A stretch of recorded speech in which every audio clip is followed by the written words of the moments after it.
Hi, I'm Chanpreet. Hi Jampreet, I'm Cordelia. Hi, Cordelia. We're talking today about one of the 50 interesting experiences that we've highlighted in the Lounge New Year issue.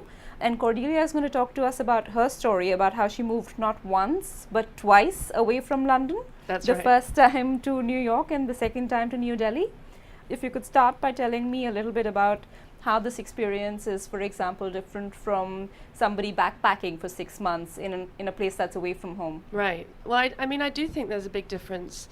I've done both, and I think the difference really is that when you travel or when you backpack, even if it's for a long time, you have a kind of luxury of kind of self-indulgently being able to decide what your itinerary is, what your day-to-day movements will be.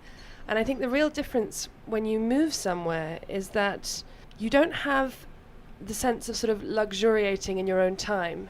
And really what I did when I moved from London to Delhi, for example, was kind of replicate quite a mundane day-to-day routine, but just from one city to a completely different one. So the details of my life were quite the same. I was still going into a newspaper office every day and writing stories, but it's just that everything was happening in a completely foreign environment.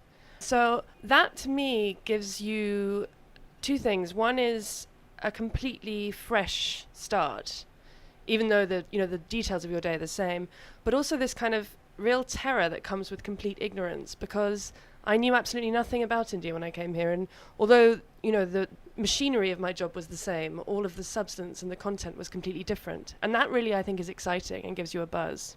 So that led to some confusions initially for you? Yeah, lots of confusions, and I think that's one of the most exciting things about being able to work in an environment that's not yours. And I think I didn't realize until I came here that we spend so much of our lives, early on trying to disguise our ignorance and cover it up, and trying to sort of pretend to everyone that we understand what they're talking about or the references they're making. And I think when I came here, and I think this would be true of anyone who moved abroad, you just can't even begin to make that kind of claim. So you have to completely embrace being ignorant and just asking stupid questions all the time.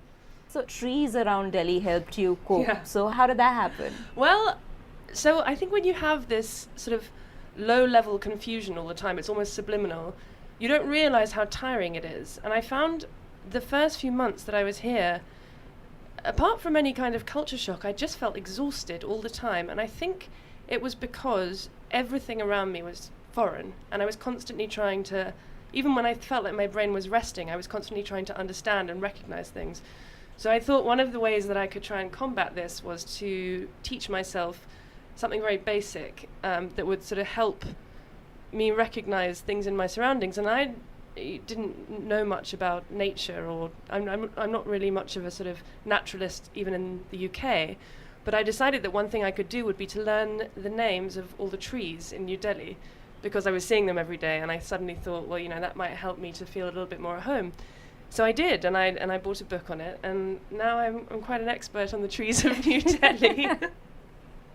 So despite all that exhaustion and all that confusion, you would still recommend the experience to somebody else? Yes, I think I would, and I mean, there have been some sort of scientific, I say, but I suppose that term should be used loosely, some studies about what happens to your brain when you're completely ignorant and when you sort of reset all the time. And there are some arguments that suggest that it's quite inspiring, and it creates a sort of boosts your creativity.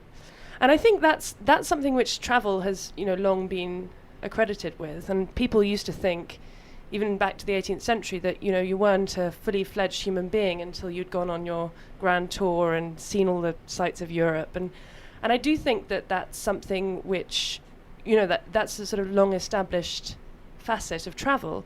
But what I think we have now, which we didn't have in those days, is this ability in a more connected and a smaller world to really kind of move somewhere permanently and make our lives there. And that's a different experience than travel provides, I think. So would you have any tips for somebody who's looking to move abroad just to work, either from India or to India? Yeah, I mean, first I think it's important where you're coming from and where you're going to. And as I say, this isn't an experience that's specific to London to Delhi. I think anyone can replicate it.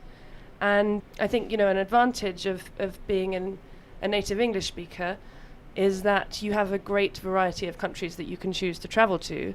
One way of doing it is to move in order to teach English as a foreign language, which you don't have to have a teaching degree to do. Lots of people can do that. Another way might be, if you're part of a larger company, to see if they have offices outside the country. Or even, I was thinking in India, even if you're moving from Delhi to Chennai, that sort of cultural difference is enough to really kind of shock your system. And another aspect of it that I've really enjoyed is, I think for the first time, having been away now for about 4 years, I've really started to see London and Londoners as a very sort of foreign species, and I've started to realize things about London which I'd never noticed before. Such as? Well, I think we're a very passive-aggressive country. Really? And I notice it now. I mean, people say Delhi is full of very aggressive individuals, but I notice this kind of passive aggression every time I get off a plane in London. I notice that there's a sort of, I don't know how to describe it, it's a sort of undercurrent of crossness that we carry with us as British people, and it's because it's impolite to express it, it's sort of harboured, and I find it really unpleasant actually going there and feeling that. And I'd never have got that before. I'd never have realised that before. So I mean, there are many things, but that's just something that I noticed. So it's great to actually move away from your country. It makes you realize so many different things about yourself, about how you work, etc. That's right. Great. Thanks so much for joining us, Cordelia. Thank you for having me. And everybody who's listening to this podcast, you can read more about Cordelia's experience. Just log on to www.livemint.com.